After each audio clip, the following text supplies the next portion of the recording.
तो आज से अपना नया टाइटल स्टार्ट हो रहा है, वो है एरिया अंडर द कर्व या फिर एप्लीकेशन ऑफ डेफिनेट इंटीग्रेशन भी आप बोल सकते हो। तो सबसे पहले तो अगर आप प्रैक्टिस नहीं कर रहे हो तो प्रैक्टिस करना काफ़ी ज़्यादा इंपॉर्टेंट है। इसमें मैं भी आपकी हेल्प कर रहा हूँ। कम्युनिटी टैब में जाइए, वहाँ पे डीपीपीज का लिंक है, या फिर आप वेबसाइट iGyanam.com पे जाके भी प्रैक्टिस पेपर में जाके डाउनलोड कर सकते हैं। विद सॉल्यूशन डीपीपीज है, प्रैक्टिस पेपर्स हैं।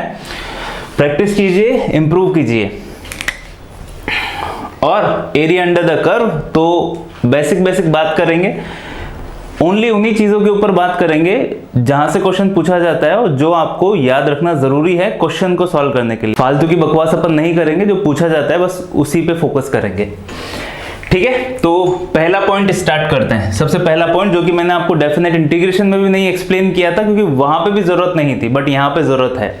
जैसे देखिए, ये कोई ग्राफ है अपने पास, ये fx का कोई कर्व है, ये अपनी x एक्सिस है और ये अपनी y एक्सिस है। ठीक है, ये कर्व जा रहा है fx। ठीक है, ये y इक्वल्स टू क्या है अपने पास, fx का कर्व है और ये x इक्वल्स टू a वाली लिमिट है and this is our x equals to b यहाँ पे है। तो curve y equals to fx है ना, इसको अपन बोलेंगे क्या, curve y equals to fx and x axis, ये अपनी क्या है x एक्सिस। x एक्सिस से बाउंडेड एरिया कितना होगा, तो इसको अपन कैसे फाइंड आउट करते हैं, इंटीग्रेशन के, by the use of definite integration.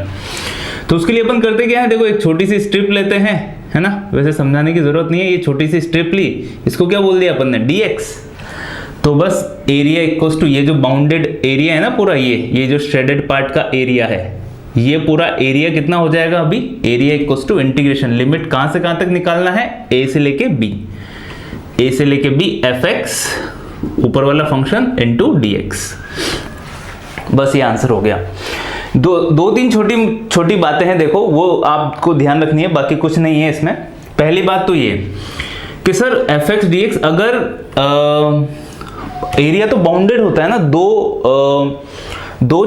दो फंक्शंस के बीच में, जैसे ये पहले वाला अपना कर्व हो गया और ये दूसरी अपनी लाइन हो गई, इसके बीच में अपन क्या कर रहे हैं, बाउंडेड एरिया फाइंड आउट कर रहे हैं। तो देखो पहला वाला कर्व तो आपने लिख दिया, ये लिख दिया, बट दूसरा वाला जो कर्व है ना y, ये वाली जो x एक्सिस है, x एक्सिस के कहां पे लिखा आपने, x एक्सिस लिखा ही नहीं यहाँ पे, क्योंकि लिखते भी नहीं है और बहुत सारे टीचर्स बताते भी नहीं है, बहुत सारे स्टूडेंट्स को भी नहीं पता होता, वैसे इसकी जरूरत भी नहीं होती। बाकी ये यहाँ पे ध्यान रखना, अपर कर्व क्या है fx, लोअर कर्व क्या है यहाँ पे x एक्सिस। x एक्सिस की इक्वेशन क्या होती है, y इक्वल्स टू 0। ठीक है, y इक्वल्स टू 0 मतलब fx माइनस 0 होना चाहिए था यहाँ पे, जिसकी जरूरत नहीं है, ऑब्वियसली उसकी जरूरत नहीं है तो लिखने की भी जरूरत नहीं है आपको, बस सीधा क्या लिखेंगे अपन यहाँ पे dx।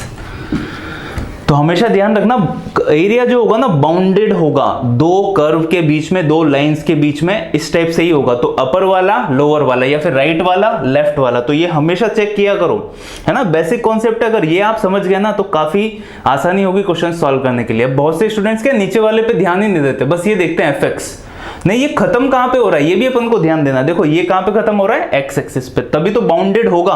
अगर नीचे x एक्सिस से होती ही नहीं तो एरिया तो ऐसा जाता रहता ना, देखो यहां तक जाता रहता हो तो इनफाइनाइट तक जाएगा। अगर नीचे आपने बाउंड नहीं किया तो अपन ने ये x एक्सिस से बाउंड किया है। ठीक है, काफी बेसिक सी चीज है। अगर ये चीज आपके दिमाग में क्लियर है तो आगे जो क्वेश्चंस होंगे उसमें काफी हेल्प मिलेगी आपको। ठीक है, पहली बात ये क्लियर हो गई होगी। अब दूसरी बात, एरिया कभी भी नेगेटिव नहीं होता, एरिया हमेशा पॉजिटिव होता है। बट एज ये वाला एरिया क्या है, ऑलरेडी पॉजिटिव है। ये वाला एरिया क्या है, एक्स एक्सिस के ऊपर एरिया पॉजिटिव होता है, एक्स एक्सिस के नीचे एरिया नेगेटिव होता है। ठीक है, एक्स एक्सिस जैसे ये अपनी एक्स एक्सिस हो गई, ये पॉइंट भी ध्यान रखना, ऊपर एरिया पॉजिटिव होगा, नीचे एरिया नेगेटिव होगा। अगर अपन x के रेस्पेक्ट में बात कर रहे हैं तो, अगर y के रेस्पेक्ट में बात करोगे तो इधर पॉजिटिव होगा और इधर क्या होगा, नेगेटिव होगा। ठीक है, तो ये बात आपको क्लियर हुई होगी। तो मैं इसको कैसे लिख सकता हूं, देखो मैं इसको a से लेके b fx dx ये लिख सकता हूं, क्योंकि एरिया ऑलरेडी पॉजिटिव है तो मोड हट गया तो नेगेटिव नहीं आएगा। बट अगर ऐसा होता, सपोज करो यहां पे ये ऐसा fx होता, ये अपने पास a है, ये b है। ठीक है, ये वाला एरिया बताना है। अब एरिया दिख गया ना, कहां पे है, x एक्सिस के नीचे है, तो मतलब क्या है, एरिया नेगेटिव है। तो यहां पे जो एरिया होगा सेम फॉर्मूला लगेगा, a से लेके b fx dx, ये मोड में है, ये क्या है, मोड में है, क्योंकि एरिया हमेशा पॉजिटिव होता है, एरिया कभी भी नेगेटिव नहीं होता, हमेशा एरिया का आंसर अपना पॉजिटिव आएगा। तो ये हुआ, बट ये एरिया नेगेटिव है। देखो अंदर वाला जो आंसर आएगा ना वो क्या होने वाला है, negative, but all over result अपन को क्या निकाल के देना है, पॉजिटिव। तो ये मोड हटेगा तो इसको माइनस देके जाएगा। तो इसके लिए ये बहुत सारे टीचर्स या फिर बहुत सारी बुक्स में ये वाला फॉर्मूला नहीं लिखा हुआ रहता, सीधा अपन को क्या मिलेगा, माइनस इंटीग्रेशन a से लेके b fx dx। तो दूसरी चीज ये ध्यान रखना, कहाँ पे पॉजिटिव होगा कहाँ पे नेगेटिव होगा। यहाँ पे अपने आप मोड हटा, मतलब अपन मोड लिखेंगे ही नहीं, अपन जहां पॉजिटिव होगा वहां पे प्लस लिखेंगे, जहां नेगेटिव होगा वहां पे अपने आप बाहर माइनस लगेंगे। तो आपको एक कॉन्सेप्ट पता होना चाहिए कि माइनस कहां से आया, ठीक है ना। आप ये बोलो कि सर एरिया तो कभी नेगेटिव होता ही नहीं है ना, और ये एरिया, ये वाला फंक्शन तो क्या किसको रिप्रेजेंट कर रहा है, अपने एरिया को रिप्रेजेंट कर रहा है, तो आपने तो एरिया को नेगेटिव कर दिया। नहीं, ये एरिया का आंसर नेगेटिव आने वाला है, तो उस नेगेटिव को पॉजिटिव करने के लिए अपन ने ये माइनस का मल्टीप्लाई किया है, ठीक है। बेसिक सी चीजें क्लियर हो गई होगी। तो अगर इन दोनों को मैं कंबाइन कर दूं, मतलब अगर ग्राफ ऐसा हो, जैसे देखो ये और ये A हुआ, ये B हुआ, ये C हुआ और ये D हुआ, तो ये ऑब्वियसली पॉजिटिव वाला दिख रहा है, ये नेगेटिव है और ये पॉजिटिव है अपने पास ग्राफ, ठीक है। और ये अपने पास एरिया अपन को बताना है, ठीक है। अब सीधा ये आंसर क्या हो जाएगा, देखो पता चल गया, एरिया इक्वल टू क्या होगा, A से लेके B क्या है, नेगेटिव। या तो मोड लगाओ पहले तीनों के बीच में, अभी अपन मोड लगा देते हैं। तो इंटीग्रेशन A से लेके B mode of fx dx, ठीक है। ये पूरा ही fx का ही कर्व है, प्लस दूसरा क्या है, B से लेके C integration B to C fx dx, ऐसा हुआ। प्लस कहां से, C से लेके D integration C to D fx dx, तीसरा ऐसा हुआ, ये भी मैंने मोड लगाया। अब एग्जैक्टली अपन को क्वेश्चन सॉल्व करेंगे तो ऐसा नहीं लिखना है, अपन को क्या लिखना है, जो एरिया नेगेटिव होगा उसके बाहर माइनस लगाना है। माइनस क्यों लगाना है, एरिया को पॉजिटिव बनाने के लिए। तो ये हो जाएगा माइनस इंटीग्रेशन A से लेके B fx dx, ये हो जाएगा इंटीग्रेशन B से लेके C fx dx, और ये नेगेटिव वाला होगा इंटीग्रेशन C से लेके D fx dx, ठीक है।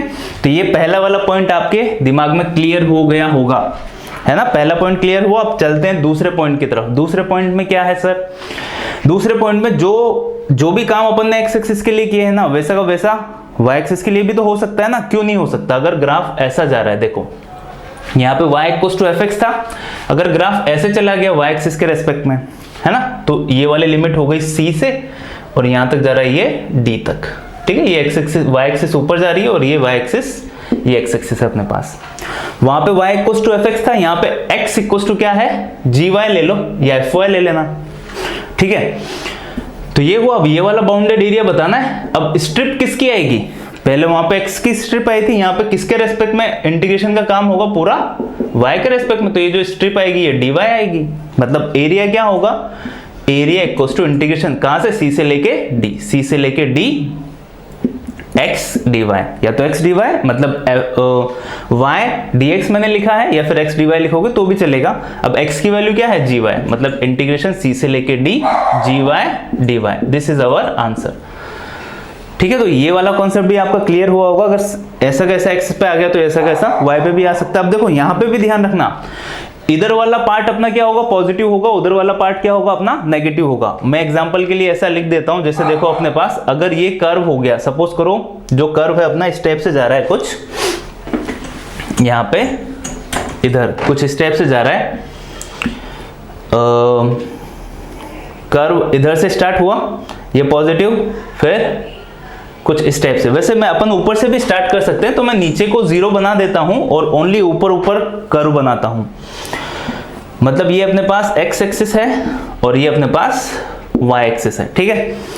अब इधर से स्टार्ट हुआ और इधर जाके यहाँ पे खत्म हो गया। तो ये अपने पास सपोज करो 0 है, ये है a नहीं c और d ही ले लेते हैं अपन, c और d, ये c और d हुआ। कर्व कौन सा है सर, ये कर्व इक्वल टू gy ही है कर्व, ठीक है। तो इंटीग्रेशन 0 से लेके c, है ना, एरिया इक्वल टू क्या होगा, 0 से लेके c। ये कौन सा वाला पार्ट होगा, y एक्सिस के रेस्पेक्ट में, ये वाला पार्ट क्या होगा, अपना पॉजिटिव होगा।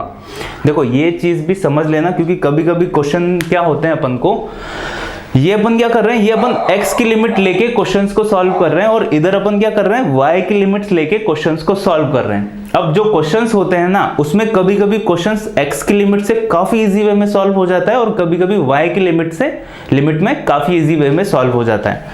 तो आपको क्वेश्चन को देखना है, उसके बाद अप्लाई करना है कि मैं x की लिमिट लूं या फिर y की लिमिट लूं। इसलिए आप दोनों में कंफर्टेबल होंगे तो आपके लिए ज्यादा अच्छा होगा। इसी वजह से मैंने आपको x की लिमिट कैसे लेना है, कहां पॉजिटिव कहां पे नेगेटिव होगा, वो अच्छे से एक्सप्लेन किया है। और सिमिलर y के लिए भी आप समझ लो। तो इधर x में तो क्या होता है, ऊपर पॉजिटिव नीचे नेगेटिव, y में क्या होता है, राइट हैंड साइड पे पॉजिटिव लेफ्ट हैंड साइड पे नेगेटिव। तो ये पॉजिटिव हुआ 0 से लेके c, कितना हो जाएगा gy dy, ठीक है। और ये वाला क्या है, नेगेटिव, ये नेगेटिव वाला पार्ट है तो मैं माइनस लगा देता हूं सीधा ही बाहर। अब मोड लगाने की जरूरत नहीं है अपन को। इंटीग्रेशन कहां से लेके कहां तक होगा, c से लेके d, कितना, सेम फंक्शन gy dy, ठीक है। यहाँ पे माइनस कैसे आया ये भी आपको पता चल गया होगा। तो आई होप ये जो दोनों पॉइंट है, x की लिमिट लेके कैसे क्वेश्चन सॉल्व करना है और y की लिमिट लेके कैसे क्वेश्चन सॉल्व करना है, ये आपको क्लियर हुए होंगे। यही सबसे ज्यादा इंपॉर्टेंट पॉइंट्स हैं। इसके बाद वाले जो पॉइंट्स मैं लिखूंगा वो इतना ज्यादा यूजफुल नहीं है। अगर आपके दिमाग में यही बेसिक है देखो इस चैप्टर का, तो ये आपको अच्छे से आना चाहिए। दूसरा बेसिक क्या आता है इसके बाद, जनरल ग्राफ की नॉलेज होनी चाहिए आपको। अगर आपको ग्राफ बनाना नहीं आता तो आपको और दिक्कत हो जाएगी। किस फंक्शन का ग्राफ कैसा चलता है वो भी आपको आना चाहिए। तो ये 2 पॉइंट क्लियर हो गए। तीसरे पॉइंट की तरफ चलते हैं। और अगर आपको वीडियोस अच्छे लग रहे हैं तो लाइक शेयर सब्सक्राइब कर दिया करो साथ में, ठीक है। अगर कर दोगे तो चैनल की हेल्प हो जाएगी और क्या। तीसरे पॉइंट की तरफ देखिए। तीसरा पॉइंट क्या है, तीसरे पॉइंट में मैं ग्राफ बना देता हूं कुछ इस टाइप से। This is our X axis, this is our Y axis. तो ये अपना एक fx का ग्राफ हो गया ऊपर वाला। नीचे वाला किसका ग्राफ है, ये gx का ग्राफ है नीचे वाला। ये वाली लिमिट है a और ये वाली लिमिट है b, ठीक है। अब ध्यान से देखना, देखो यहाँ पे क्या हो रहा है, अपन को ये वाला बाउंडेड एरिया बताना है, ओनली इतना सा बाउंडेड एरिया बताना है। क्या होगा, तो देखो अगर मैं a से लेके b fx dx निकाल दूंगा तो ये पूरा एरिया आ जाएगा। देखो यहां से लेके यहां तक का पूरा एरिया आ गया नीचे वाला। अगर मैंने a से लेके b gx dx निकाला तो ये वाला एरिया पूरा आ गया, इतना नीचे वाला जो ब्लैंक लिखा हुआ है। मतलब देखो यहाँ पे इंटीग्रेशन a से लेके b fx dx क्या है, fx dx है स्पेस प्लस लाइनिंग, ये रहा स्पेस और ये रही लाइनिंग। इंटीग्रेशन a से लेके b gx dx क्या है, ओनली स्पेस। देखो ये वाला कर्व है और यहां तक तो ओनली स्पेस। अगर मैंने इसमें से इसको सब्ट्रैक्ट किया तो क्या बचेगा, ओनली लाइनिंग। वही तो अपन को क्या फाइंड आउट करना था। आ गया समझ। तो बस इसका एरिया सीधा क्या होगा, अगर ऐसा कोई क्वेश्चन आ गया आपने ग्राफ बना लिया, then the final answer for the area will be integration a to b। Upper curve कौन सा है fx, लोअर कर्व कौन सा है gx। तो मैं देखो यहाँ पे लिख देता हूं upper curve minus lower curve, ठीक है। ऐसे याद रखोगे तो ज्यादा बेहतर है। dx मतलब क्या है, इंटीग्रेशन a से लेके b fx minus gx whole dx। बस हो गया क्वेश्चन सॉल्व। तो ये वाला क्वेश्चन आपको समझ आया होगा किस टाइप से सॉल्व हुआ। क्वेश्चन क्या है, तो बेसिक है अपना। तो तीसरा पॉइंट भी आपको समझ आ गया। चौथा पॉइंट देखो, अगर ग्राफ कुछ इस टाइप से आ गया, जैसे ये a की लिमिट हुई और ये b वाला पॉइंट हो अपने पास x एक्सिस के ऊपर, तो ग्राफ कुछ इस टाइप से जा रहा है। ये देखो ये वाला ग्राफ है fx का और ये वाला ग्राफ है gx का, ठीक है।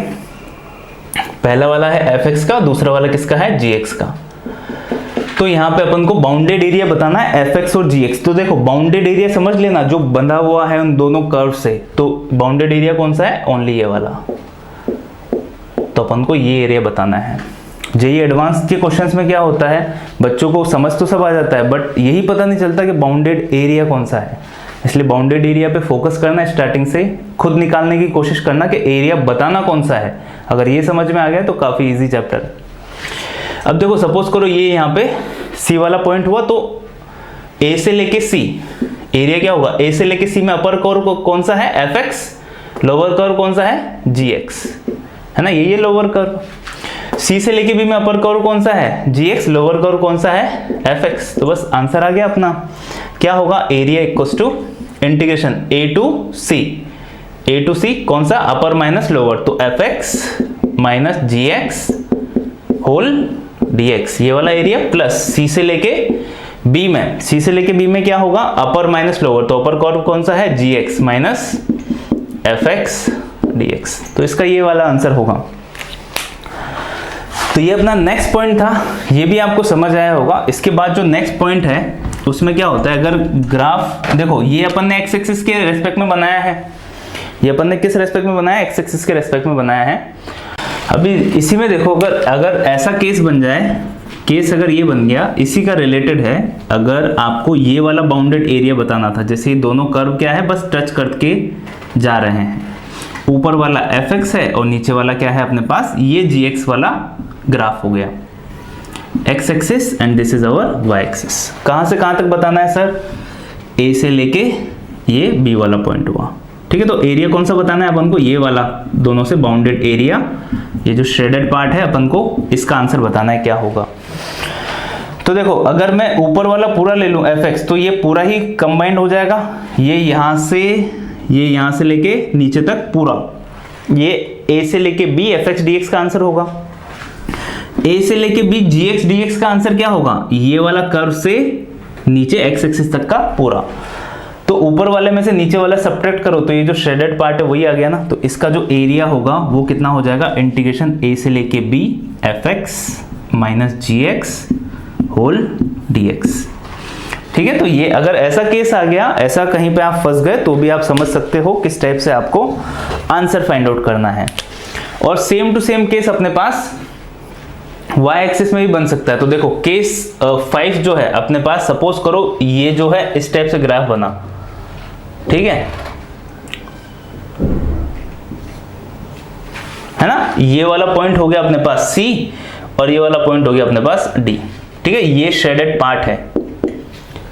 अब यहाँ पे ये वाला जो कर्व है ये हो गया अपने पास y के फॉर्म में होंगे, तो इसको मैंने gy ले लिया और इसको मैंने fy ले लिया, ठीक है। तो अब एरिया कौन सा बताना है आपको, श्रेडेड पार्ट, ये वाला जो पार्ट है इसी का एरिया बताना है।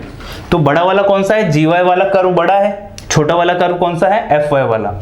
तो राइट माइनस लेफ्ट, देखो इधर तो क्या रूल अपन को, थंब रूल फॉलो करना है जब x की लिमिट हो। x की लिमिट में अपन को क्या ध्यान रखना है, ये सब आप लिख चुके होंगे, अगर लिखना होगा तो x की लिमिट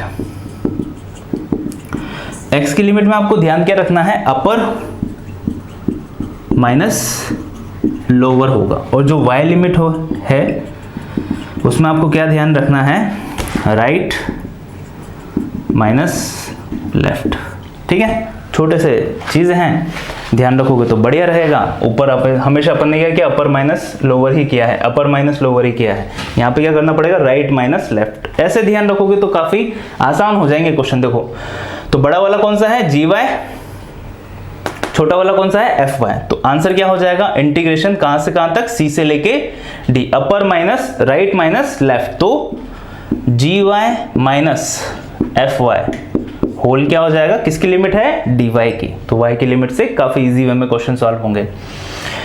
तो जैसा मैंने आपको बोला, कुछ क्वेश्चंस होते हैं जो x की लिमिट से आसानी से सॉल्व होते हैं, और कुछ क्वेश्चंस होते हैं जो y की लिमिट से आसानी से सॉल्व होते हैं। तो आपको ये देखना है कि आपके क्वेश्चन में लिमिट कौन सी अप्लाई करने पे वो क्वेश्चन ज्यादा इजी हो रहा है।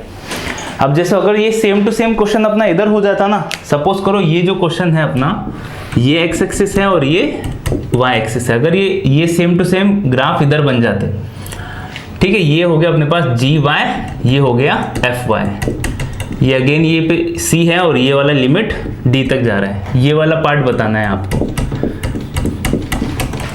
तो राइट माइनस लेफ्ट, राइट क्या है यहाँ पे, राइट माइनस लेफ्ट करोगे तो g y minus f y, यही होगा, इंटीग्रेशन सी से लेके d, g y minus f y d y. But जैसा अपन ने डिस्कस किया, इधर एरिया वाई एक्सिस के रेस्पेक्ट में राइट हैंड साइड में ऐसे खड़े हो जाओ, राइट हैंड साइड में एरिया पॉजिटिव होगा और इधर एरिया क्या होगा, नेगेटिव होगा। और एक्स एक्सिस में तो कोई दिक्कत नहीं है, एक्स एक्सिस में तो क्या है, सीधा पता चलता है कि हाँ नीचे नेगेटिव होगा ऊपर पॉजिटिव होगा। कंफ्यूजन कहाँ पे होता है, जब वाई एक्सिस आ जाती है। तो पेपर के आगे ऐसे खड़े रखना अपने आप को और देखना इधर क्या होगा पॉजिटिव और इधर क्या होगा अपने आप नेगेटिव। राइट हैंड साइड पे पॉजिटिव होगा, लेफ्ट हैंड साइड पे नेगेटिव होगा, तो ये अपने आप क्या है, एरिया नेगेटिव है। तो अगर ये एरिया खुद नेगेटिव है बट एरिया का आंसर कभी नेगेटिव नहीं आता, ये रूल है, तो इसके आगे क्या लगाएंगे अपन, माइनस, ताकि जो नेगेटिव है उस एरिया को क्या कर देगा, पॉजिटिव। तो ये था बेसिक। अब बेसिक के बाद आपको बेसिक ग्राफ्स आने चाहिए, तो इसके बाद अपन कुछ ग्राफ्स पढ़ेंगे, उसके बाद क्वेश्चन सॉल्व करना स्टार्ट कर देंगे। तो अभी चलते हैं कुछ ग्राफ्स के ऊपर जिनकी नॉलेज आपको होनी चाहिए। तो अभी कुछ बेसिक ग्राफ्स के ऊपर चर्चा कर लेते हैं, उसके बाद क्वेश्चन सॉल्व करेंगे इस चैप्टर के। अब देखो, जो बेसिक ग्राफ वाला अगर आपको बहुत अच्छे से सीखना हो तो मैंने जो स्टार्टिंग में फंक्शन के फर्स्ट या सेकंड लेक्चर होगा उसमें काफ़ी डीप में एक्सप्लेन किए हैं ग्राफ्स के बेसिक नॉलेज। तो अगर किसी को और अच्छे से समझना हो तो जो स्टार्टिंग वाले फंक्शन चैप्टर के फर्स्ट या सेकंड लेक्चर में होगा शायद, तो आप वहाँ पे जाके देख सकते हैं। ठीक है, मैं आई बटन में वैसे डाल दूंगा, उसका भी लिंक आपको मिल जाएगा, देख लीजिएगा इसी टाइम पे। अभी ये पहला क्वेश्चन आया, y equals to 2 minus mod of 2 minus x का अपन को ग्राफ बनाना है। देखो, तो सबसे पहले तो बेसिक मोड वाले ग्राफ अपन को आने चाहिए। मोड वाले ग्राफ में होता क्या है, जैसे y equals to mod x, y equals to mod x का ग्राफ कैसा बनता है, ये v बनता है ऐसा, ये आपको आना चाहिए। y equals to minus mod x, है ना, मोड के आगे माइनस आ गया, मतलब हमेशा वैल्यू क्या होगी, नेगेटिव, x की वैल्यू हमेशा नेगेटिव, तो इसका ग्राफ कुछ ऐसा बनेगा। उसके बाद इसमें हॉरिजॉन्टल चेंजेस होते हैं, वर्टिकल चेंजेस होते हैं, जैसे y इक्वल्स टू क्या हो गया, मोड ऑफ x माइनस 3 ऐसा हो गया, तो x इक्वल्स टू 3 पे y की वैल्यू क्या होगी, 0, तो यहाँ पे x इक्वल्स टू 3 यहाँ कहीं पे हुआ, उससे ग्राफ ऐसा बनेगा। समझ रहे हो आप, यहाँ पे x इक्वल्स टू 0 पे ऐसा बन रहा था, है ना, तो x इक्वल्स टू 3 पे y की वैल्यू 0 हुई, उसके बाद ग्राफ हमेशा ऊपर। अब सपोज करो ऐसा होता minus mod of x minus 3, तो y की वैल्यू हमेशा नेगेटिव, है ना, मोड है मतलब ये तो पॉजिटिव है बट ये नेगेटिव, उसको क्या कर देगा, नेगेटिव, तो y इक्वल्स टू हमेशा नेगेटिव, तो यहाँ पे 3 पे, तो इसमें ग्राफ नीचे जाएगा। अगर ऐसा हो y equals to mod of x plus 3, तो देखो जब मोड x की वैल्यू तो हमेशा ही पॉजिटिव होती है। जब x इक्वल्स टू 0 हुआ, यहाँ पे जब x इक्वल्स टू 0 हुआ तो y की मिनिमम वैल्यू कितनी होगी, 3। जब x इक्वल्स टू 0 हुआ, x इक्वल्स टू 0 पे y की मिनिमम वैल्यू कितनी है, 3, यहाँ पे हुआ 3, है ना, 0,3 ये वाला पॉइंट हुआ। ठीक है, अब x की वैल्यू आप कुछ भी पुट करते जाओ तो y की वैल्यू हमेशा 3 से बड़ी होगी ना, 3 से छोटी तो कभी होगी नहीं, तो मतलब यहां से ग्राफ ऊपर जाएगा। तो ये है अपने पास वर्टिकल चेंजेस। ये क्या कर रहे थे अपन, हॉरिजॉन्टल चेंजेस, ये हॉरिजॉन्टल चेंजेस है, these are our vertical changes. अगर ऐसा होता y equals to minus mod of x plus 3, अब देखो जब x इक्वल्स टू 0 है तो y की वैल्यू 3 है, x इक्वल्स टू 0 है तो y की वैल्यू 3, 0,3 ये पॉइंट हुआ। ठीक है, अब यहाँ पे x की वैल्यू आप कुछ भी पुट करो, ये वाली वैल्यू हमेशा नेगेटिव होने वाली है, यही तो पता चल रहा है अपन को। अगर ये वाली वैल्यू हमेशा नेगेटिव होने वाली है तो जो रिजल्टेंट है वो 3 से छोटा होगा, तो बस यहाँ से ये देखो इधर, और जब x की वैल्यू यहाँ पे प्लस और माइनस 3 पुट करोगे ना आप, तो यहाँ पे y की वैल्यू 0 भी हो जाएगी। तो ये 2 पॉइंट्स मिल रहे हैं जहाँ पे वैल्यू 0 हो रही है। तो ऐसे वर्टिकल चेंजेस, हॉरिजॉन्टल चेंजेस अपन ने देखे थे, जैसे y इक्वल्स टू और हो गया मोड ऑफ x माइनस 1 ऐसा हो गया, तो जब x इक्वल्स टू मैं क्या पुट करूंगा, 0, तो y की वैल्यू कितनी आई, -1, तो x इक्वल्स टू 0 पे y की वैल्यू -1 यहाँ कहीं पे होगी। अब x की वैल्यू हमेशा बढ़ती भी जाएगी, मोड के आगे पॉजिटिव है तो यहाँ पे वैल्यू क्या होगी, हमेशा पॉजिटिव में इंक्रीज होती भी जाएगी, तो वैल्यू -1 से छोटी हो ही नहीं सकती, अब बढ़ेगी, ऊपर बढ़ेगी तो ऊपर भी बनेगा। बट अगर ऐसा होता y equals to minus mod of x -1, तो यहाँ पे जब x इक्वल्स टू 0 है, तो y की वैल्यू कितनी है, -1, यहाँ पे है -1। अब मोड के आगे भी नेगेटिव है, मतलब रिजल्टेंट y की वैल्यू क्या होगी, माइनस में बढ़ती भी जाएगी, -1 तो ये है और ये भी नेगेटिव वैल्यू देगा, तो जो ग्राफ होगा वो कहाँ जाएगा, नीचे जाएगा। तो ये बेसिक मोड वाले चेंजेस वाले ग्राफ थे, ये आपको मैंने पहले भी सिखा दिए हैं और थोड़ा सा आइडिया मैंने अभी भी दे दिया है ताकि आप अच्छे से समझ पाओ। अब देखो अगर ऐसा कोई ग्राफ आ गया ना, जैसे वो अपना फर्स्ट क्वेश्चन में लिखा हुआ है, उसमें अब ऐसा नहीं है आप पॉइंट बनाना बैठ जाओगे या फिर कुछ रॉकेट साइंस है उसमें, नहीं। सबसे पहले तो ये देखना x कहाँ पे 0 हो रहा है, फिर वहाँ y कहाँ पे 0 हो रहा है, बस ये 2-3 पॉइंट पता चलते ही अप्रोक्सीमेट अपने ग्राफ आ जाएंगे। और जो एरिया अंडर द कर्व है उसमें मैक्सिमम जो क्वेश्चंस होते हैं ना वो 2 कर्व के बीच में होते हैं, तो वहाँ पे इंटरसेक्टिंग पॉइंट फाइंड आउट करके ग्राफ बनाना काफ़ी आसान होता है। तो यहाँ पे देखो जब मैं x इक्वल्स टू 2 पुट करूंगा तो y की वैल्यू कितनी आई, x इक्वल्स टू 2 पे y इक्वल्स टू कितना है, ये पूरा 0 हो गया, y की वैल्यू कितनी आई 2, है ना। अब मोड के आगे नेगेटिव है, ये ध्यान रखना। जैसे मैंने आपको जो समझाया है यही ध्यान रखो, मोड के आगे पॉजिटिव है नेगेटिव है क्या है, तो मोड के आगे यहाँ पे क्या है, नेगेटिव है। तो यहाँ पे देखो जब x इक्वल्स टू 2 है, जब x इक्वल्स टू 2 है तो y की वैल्यू 2 है, सपोज करो ये भी 2 है ना, तो ये हो गया अपने पास x इक्वल्स टू 2 पे y इक्वल्स टू 2 यहाँ पे। अब मोड के आगे नेगेटिव है और नेगेटिव में वैल्यू अब 2 से बड़ी हो सकती है क्या, नहीं, कभी भी नहीं हो सकती, क्योंकि देखो ये मोड के आगे नेगेटिव है, अगर इसकी कोई भी वैल्यू हुई तो 2 से सब्ट्रैक्ट ही होगा, मतलब 2 से छोटी वैल्यू हमेशा। अब जब ये 2 हो जाएगा, सपोज अब ये देखो ये जब 2 हुआ, ये मोड की वैल्यू 2 हुई तो 2 माइनस 2 क्या हो जाएगा 0। तो अगर मैंने यहाँ पे x इक्वल्स टू 4 पुट कर दिया तो 4 माइनस 4 प्लस 2 कितना हो गया, माइनस का 2, मोडलेस उसको क्या कर देगा 2, 2 माइनस 2 क्या हो गया 0, मतलब y की वैल्यू 0 होगी। मतलब जो ग्राफ है ना, आप तो ये समझ लो बेसिक, मोड के आगे नेगेटिव है मतलब ग्राफ कहाँ जाएगा, नीचे जाएगा, ठीक है। और ये इतना पास नहीं होगा, ये -4,0 वाला पॉइंट होगा, ठीक है, ये -4,0 वाला पॉइंट होगा। और इधर भी मिलेगा अपन को पॉजिटिव में भी, अगर मैंने x की वैल्यू 0 पुट कर दी, x की वैल्यू 0 पे, हाँ नहीं ये यहां से पास होगा, x की वैल्यू 0 पे क्या होगा, x की वैल्यू 0 पे 2 माइनस 2 0 हो जाएगा, और दूसरा x इक्वल्स टू 4 पे होगा, है ना, -4 पे नहीं, x इक्वल्स टू 4 पे, यहाँ पे 4 वाला पॉइंट होगा। तो ऐसा ही कुछ ग्राफ बनेगा। मैं एक बार थोड़ा सा बिगड़ गया है, तो देखो क्या बना, ये 2 ये भी 2, तो इधर से और इधर से ये है 4,0 वाला पॉइंट, और ये वाला पॉइंट क्या है 0,0 वाला पॉइंट, दिस इज अवर 2,2। बस इतना सा बना दिया, बहुत है, बस इतना सा ही देखना है आपको। आगे चलो, पहला जो है y इक्वल्स टू e की पावर x और y इक्वल्स टू e की पावर -x। तो y इक्वल्स टू e की पावर x एक्सपोनेंशियली इस टाइप से जाता है graph, y equals to e की पावर -x कुछ वो डिक्रीज होगा, इसका जस्ट उल्टा इधर से ऐसा जाएगा ग्राफ, ठीक है। उसके बाद y इक्वल्स टू मोड वाले भी साथ में ले लेते हैं, e की पावर माइनस मोड x, या फिर पहले y इक्वल्स टू e की पावर मोड x हुआ। इसका मतलब क्या हुआ, x की वैल्यू हमेशा पॉजिटिव, तो x की वैल्यू जब पॉजिटिव थी तो ग्राफ ऐसा आ रहा था, है ना, x इक्वल्स टू 0 पे y की वैल्यू 1 होगी, ये वाला पॉइंट क्या होगा 0,1। तो जब x की वैल्यू पॉजिटिव है तो ग्राफ ऐसा आ रहा है, तो इधर नेगेटिव वैल्यू है तो ग्राफ ऐसा आ रहा था, बट हमेशा वैल्यू क्या होगी अभी पॉजिटिव, क्योंकि मोड आ गया, तो इधर नेगेटिव में भी कैसा ग्राफ आएगा जैसा पॉजिटिव में आ रहा था, तो ये e की पावर मोड x हो गया। अगर e की पावर माइनस मोड x की आप बात करोगे तो x की वैल्यू हमेशा नेगेटिव, तो देखो जब नेगेटिव वैल्यू है तो ग्राफ ऐसा आ रहा है, तो इधर ऐसा ग्राफ, और x की वैल्यू नेगेटिव है तो इधर ग्राफ ऐसा आ रहा है, तो इधर भी ऐसा ग्राफ, तो e की पावर -x हो जाएगा।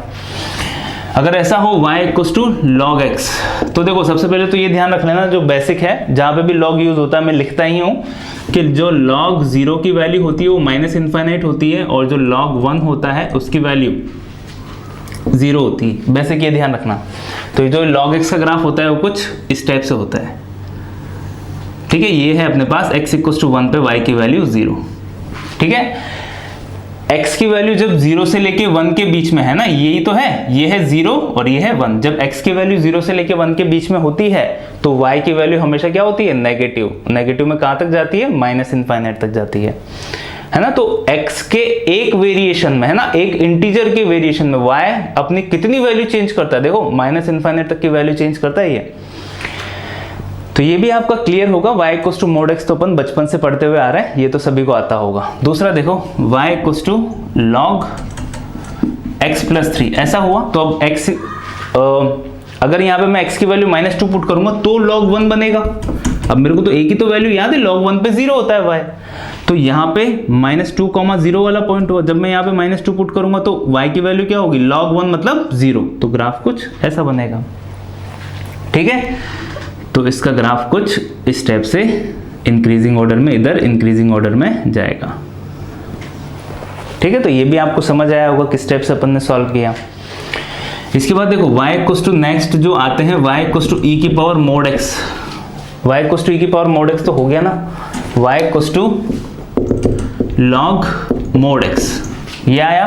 तो देखो, और एक पॉइंट और क्या होता है, एक तो ये होता है, एक ये होता है, एक log नेगेटिव का आंसर आयोटा में होता है। आयोटा क्या है, नॉट डिफाइन, है ना। आयोटा जो है अपने पास ओनली कॉम्प्लेक्स नंबर में डिफाइन होता है, बाकी जो रिमेनिंग चैप्टर्स है ना उसमें अपन उसको क्या बोलेंगे, नॉट डिफाइन टर्म है या फिर इमेजिनरी आ रहा है। तो अभी के लिए वो क्या है, नॉट डिफाइन है, तो नेगेटिव भी मैं वैल्यू नहीं पुट कर सकता था, तो इधर नेगेटिव वैल्यू मैंने नहीं पुट करी। But y equals to log mod x आ गया, तो पॉजिटिव के लिए ग्राफ ऐसा आ रहा था, तो यहाँ पे x की वैल्यू में नेगेटिव भी पुट कर सकता हूँ। अगर मैंने x की वैल्यू नेगेटिव पुट की तो कैसा बिहेव करेगी, पॉजिटिव जैसा। तो जैसा इधर ग्राफ आ रहा है वैसा का वैसा इधर ग्राफ आ जाएगा। ये हुआ y equals to log mod x। अब अगर ऐसा हो जाए y equals to mod log x, देखो दोनों में अंतर है। यहाँ पे इसका मतलब क्या है, y इक्वल्स टू पॉजिटिव, मतलब y की वैल्यू कभी नेगेटिव नहीं होगी, इसका मतलब ये है। तो देखो y equals to log x, तो y equals to log x normal positive value ये आ रही थी, बट यहाँ पे ये वाली वैल्यू क्या आ रही है, नेगेटिव। यहाँ पे ये वैल्यू नेगेटिव आ रही थी ना y की, जब y equals to only log x था, बट वो नेगेटिव वैल्यू को ये मॉडुलस क्या कर देगा, पॉजिटिव। तो इधर से नीचे जाना था, बट नीचे जाके वो, नीचे नहीं जाके वो कहाँ चला जाएगा, ऊपर। तो y equals to mod log x का ग्राफ कुछ इस टाइप से बनेगा। तो ये सारे के सारे इंपॉर्टेंट ग्राफ हैं, आपको आने ही चाहिए। आगे चलते हैं, कुछ और लिखे हुए हैं ग्राफ, उनको और सॉल्व करते हैं। और चैनल को सब्सक्राइब ज़रूर कर लीजिए, है ना। जब मैं रब कर रहा हूँगा तब मैं यही बोलता रहूँगा अभी, ताकि थोड़ी सी पब्लिसिटी और हो जाएगी। देखो नेक्स्ट क्या है, y equals to mod log mod x, मतलब y, पहले ये वाला मोड भूल जाओ, ठीक है। y equals to mod x, इसका ग्राफ क्या था, इसका ग्राफ था ये, यही था। अब यहाँ पे मोड लग गया, यहाँ पे बोर्ड लग गया, मतलब y की वैल्यू कभी नेगेटिव नहीं होगी, तो यहाँ से ग्राफ हटाओ, ये नेगेटिव क्यों देगा, अभी नेगेटिव हो ही नहीं सकता, तो यहाँ से ग्राफ कहाँ जाएगा, ऊपर। तो this is our y equals to mod log mod x। आया समझ। आगे चलते हैं, y equals to sine mod x है, y equals to sine x ले लेते हैं पहले, है ना, सभी को आता है ये। y equals to mod sine x ले लेते हैं, सभी को आता है ये।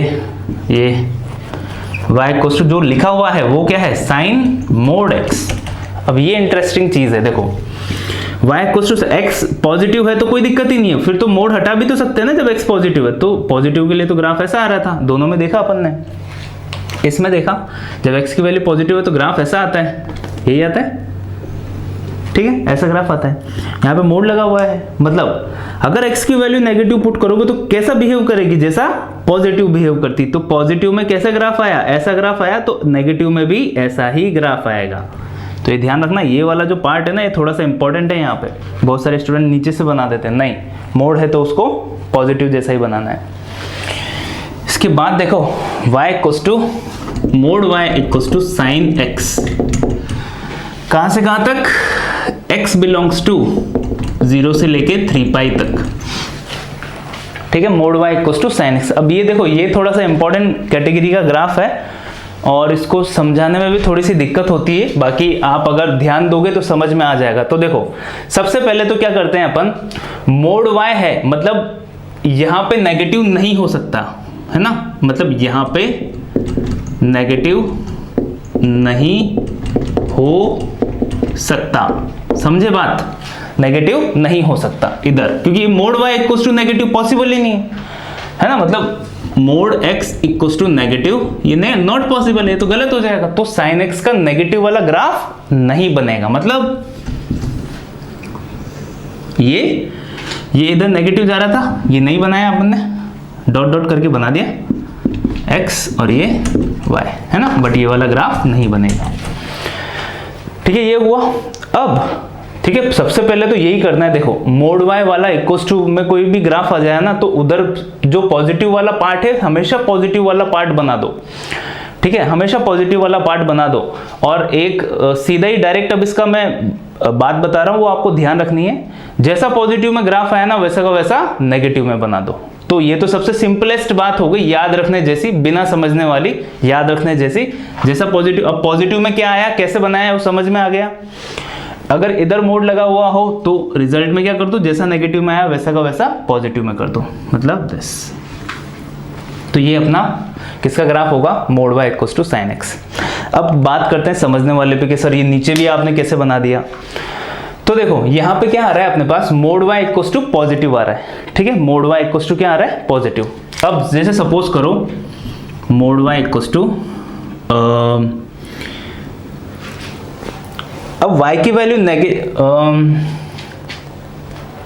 देखो मैं आपको अगर अच्छे से एक्सप्लेन करूं तो यहां पे सपोज करो ये वाली वैल्यू पॉजिटिव वाली y है। ठीक है, ये वाली वैल्यू क्या है, पॉजिटिव वाली y।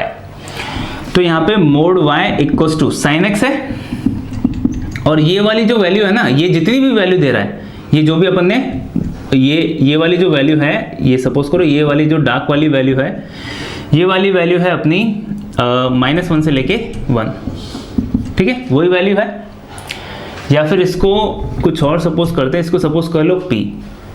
ठीक है, ये सपोज कर लो आया क्या अपने पास p। तो ये कितना हुआ, mod y equals to sine x। अब जब y की वैल्यू पॉजिटिव है तो कोई दिक्कत ही नहीं है, तब तो कोई दिक्कत है क्या, नहीं, कोई दिक्कत वाली बात नहीं है।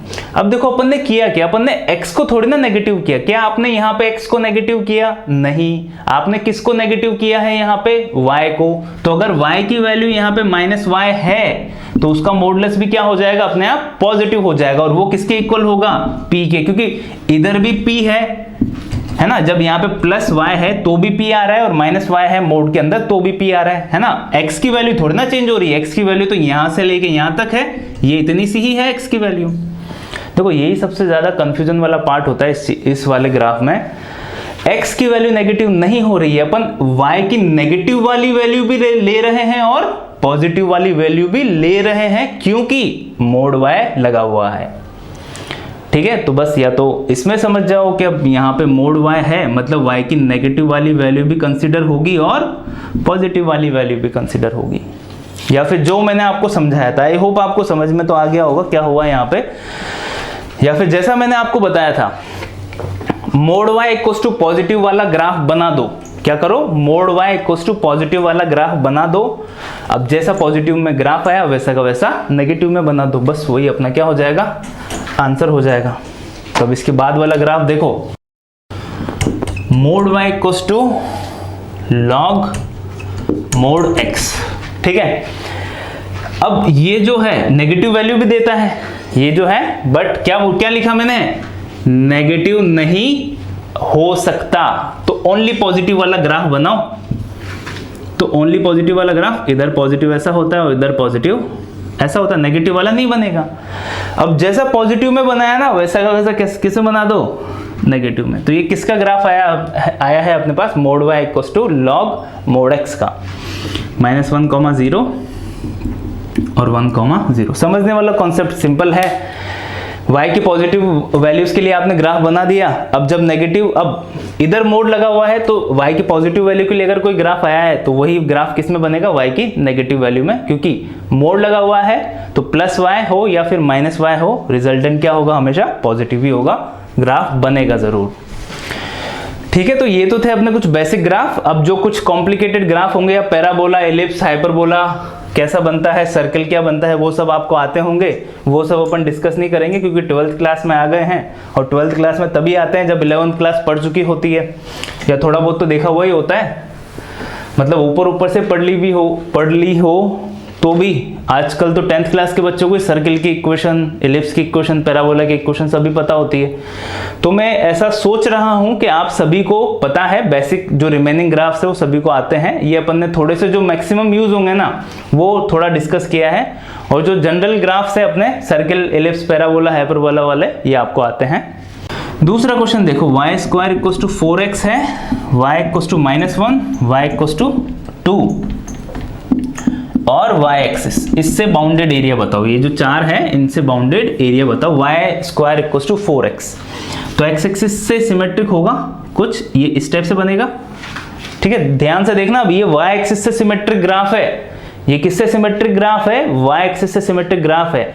y एक्सिस में पॉजिटिव नेगेटिव कब होता है? जैसा अपन ने समझा, इधर वाला पॉजिटिव होगा, राइट वाला पॉजिटिव होगा, लेफ्ट वाला नेगेटिव होगा। x एक्सिस में क्या होता है? जब x एक्सिस की लिमिट हो, x एक्सिस से ऊपर वाला ग्राफ पॉजिटिव होता है, x एक्सिस से नीचे वाला ग्राफ नेगेटिव होता है ना। ये एकदम बेसिक लेवल वाले क्वेश्चंस है।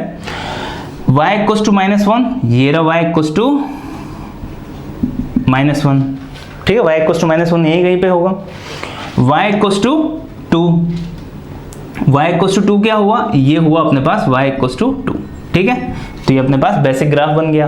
अब y एक्सिस कहां पे है? पीछे है y एक्सिस, तो y एक्सिस ये रही पीछे, है ना। इसकी इक्वेशन क्या होगी? x equal to 0। अब जैसे मैंने बताया आपको, हमेशा एरिया को बाउंड करने की जरूरत होती है, तो यहाँ पे ये इसको बाउंड कर रही है, जो y एक्सिस है एरिया को बाउंड कर रही है। बाउंडेड एरिया कौन सा होगा? देखो, तो बाउंडेड एरिया यही इतना सा पार्ट होगा अपना बाउंडेड एरिया, ये वाला पार्ट। कि सर नीचे वाला नेगेटिव होगा, ऊपर वाला पॉजिटिव? नहीं, x एक्सिस पे नहीं ले रहे हैं अपन, लिमिट किस पे ले रहे हैं? y एक्सिस पे। तो ये पूरा पार्ट क्या है? पॉजिटिव है। अब अगर पूरा ही पार्ट पॉजिटिव है तो लिमिट स्प्लिट करने की जरूरत है क्या? नहीं है जरूरत, क्योंकि पूरा ही क्या है? पॉजिटिव है। अब ऐसा नहीं करेंगे -1 से 0, फिर 0 से लेके 2, नहीं, सीधा लगाएंगे। कहां से? -1 से लेके 2। ये वाला कर्व क्या है? ये वाला कर्व है अपने पास, देखो यहाँ पे ये कर्व किस फॉर्म में होता है? अगर y एक्सिस के सिमेट्रिक ले रहे हो आप, तो x इक्वल टू fy, अपन यही तो लेते हैं जब y की लिमिट होती है, तो x इक्वल टू fy। तो यहाँ पे देखो, और दूसरी ये अपर कर्व है और ये लोअर कर्व है, ये राइट वाला कर्व है और ये लेफ्ट वाला कर्व है। ये वाला y एक्सिस लेफ्ट वाला कर्व है। y एक्सिस की इक्वेशन क्या है? x equal to 0। ठीक है, ये y एक्सिस की इक्वेशन होती है। x एक्सिस की इक्वेशन क्या होती है? x equal to 0। y axis की इक्वेशन क्या, y एक्सिस की इक्वेशन क्या होती है? x equal to 0। x axis की इक्वेशन क्या होती है? y equal to 0। ठीक है, अभी सही बोला है, पहले गलत हो गया था। तो यहाँ पे, और ये सपोज करो ये x2 वाला ग्राफ है और ये x1 वाला ग्राफ है, तो आंसर कितना आया? -1 से लेके 2, x2 माइनस x1 dx, मतलब right minus left. x axis में अपन क्या करते हैं? अपर माइनस लोअर। y एक्सिस की जब लिमिट होती है तो अपन क्या करते हैं? Right minus left. तो राइट वाला कर्व कौन सा है? ये वाला राइट वाला कर्व है। इसमें x इक्वल टू क्या होगा? x इक्वल टू होगा y स्क्वायर बाय 4, -1 से लेके 2, y स्क्वायर बाय 4। और x1 क्या है इधर? 0। वो लिखने की जरूरत ही नहीं है, मतलब मैं ये नहीं लिख के सीधा ये लिखता ना तो भी चल जाता। बाकी एक दो क्वेश्चन में अपन ने समझाने के लिए कर दिया कि अगर आपने यहाँ पे देखो x इक्वल टू 0 है, y एक्सिस यहाँ पे जरूरी है बोलना कि y एक्सिस से बाउंडेड एरिया बताओ। अगर क्वेश्चन में y एक्सिस नहीं लिखा हुआ है ना, तो ये जो एरिया है ये y एक्सिस पे बाउंड नहीं होगा, इधर भागता हुआ जाएगा इधर पूरा इनफाइनाइट तक। फिर वो कैसे फाइंड आउट करेंगे अपन? नहीं कर सकते। इसलिए एरिया को बाउंड करना जरूरी है। y एक्सिस यहाँ पे बाउंड कर रही है, y एक्सिस की भी इक्वेशन होती है, वो भी एक कर्व है, वो भी एक कर्व है, स्ट्रेट लाइन हो गया है ना, पर है तो एक कर्व जैसा ही। तो x इक्वल टू 0 यहाँ पे उसको बाउंड कर रहा है ना, तो वो लिखते नहीं है कोई भी। बाकी आपको समझ में आ गया होगा। ये हुआ 1/4, तो कांस्टेंट है y स्क्वायर का y³ upper limit minus lower limit -1 से लेके 2। Upper limit minus lower limit solve करना, इसके बाद आप खुद सॉल्व कर सकते हो। चलो कर देते हैं। 1/4 कितना हुआ? ये 2³ 8/3 -1 का क्यूब माइनस होगा तो प्लस का 1/3 हो जाएगा। ये हो गया अपने पास 9/3। 1/4 इंटू 9/3 मतलब 9/3 का मतलब ओनली 3, तो 3/4 square unit is our final answer. ठीक है, तो ये भी आपको समझ आया होगा। कैमरा तो चालू है, कैमरा चालू है। तो आज के लेक्चर में बस इतना ही। आई होप जो बेसिक है डेफिनेट इंटीग्रेशन का वो आपको अच्छे से समझ आया है। अगर ये बेसिक आपने अच्छे से सीख लिया तो जो नेक्स्ट लेक्चर होगा उसमें जो अपन कॉम्पिटिटिव लेवल वाले क्वेश्चन सॉल्व करेंगे आप आसानी से सॉल्व कर पाओगे। डिफरेंट टाइप्स के अपन क्वेश्चन सॉल्व करेंगे जो कि रिसेंट भी पूछे गए हैं और जो प्रीवियस ईयर्स में भी पूछे गए हैं। और जो कम्युनिटी टैब की डीपीपी है उनको डाउनलोड कीजिए, प्रैक्टिस कीजिए। जितनी ज़्यादा से ज़्यादा आप प्रैक्टिस करोगे उतना आपका इंप्रूवमेंट होगा। अगर आप कोई और चैप्टर सॉल्व कर रहे हैं और आपको उस चैप्टर की डीपीपी चाहिए तो किसी भी वीडियो के कमेंट बॉक्स में कमेंट कर दो, मैं वहाँ पे आपको उसकी डीपीपी प्रोवाइड कर दूंगा। और अगर कोई टीचर इस वीडियो को देख रहा है तो प्लीज़ विजिट igyanam.com। बहुत अच्छा टेस्ट जनरेटर सॉफ्टवेयर है, एक बार यूज़ करके ज़रूर देखना। Thank you. आज के लेक्चर में बस इतना ही।